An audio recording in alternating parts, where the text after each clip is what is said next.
अरे अधिकाऱ्यांनो, आझाद मैदान असू द्या किंवा या राज्यातलं किंवा देशातलं सुद्धा कुठलंही आंदोलनाचं स्थळ असू द्या, तहसील कार्यालय असू द्या, जिल्हाधिकारी कार्यालय असू द्या किंवा मंत्रालय, आंदोलनाची परवानगी ही 8 तासाची दिली जाते का?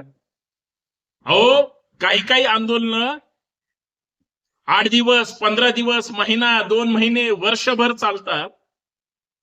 त्या आंदोलनाला कधी तुम्ही म्हणता का की ते लोक बेमुदत करतायत? अजिबात मुदत नाही, त्याला टाइम लिमिट आपण द्यावी म्हणून. तिथं तर त्या आंदोलनाला 10, 20, 50, 100 लोकच असतात. जास्त दिवस झालेलं दिल्लीतलं आंदोलन 1.5 वर्ष होतं, शेतकऱ्यांचं आंदोलन. तिथं टाइम लिमिट होती का?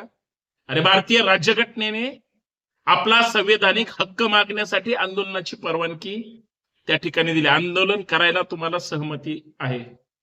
फक्त सरकारचं ऐकून सरकारच्या काही तथाकथित नेत्यांच्या दबावापोटी 1 दिवसाची मुदत देता, 8 तासाची.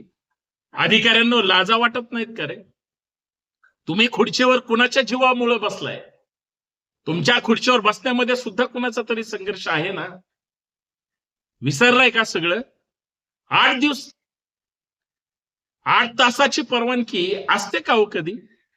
विचार करा. पण हजारोनी येत आहेत, लाखोच्या संख्येने करोडो लोक मुंबईत थांबतील. 1 दिवसांनी काहीच होणार नाही, लोक ठरवतील. पण प्रशासन किती दुजाभाव करतंय हे या ठिकाणी नमूद करायला पाहिजे. काय म्हणणं आहे? ठरवा तुम्हीच. जय जाऊ जय शिवराय.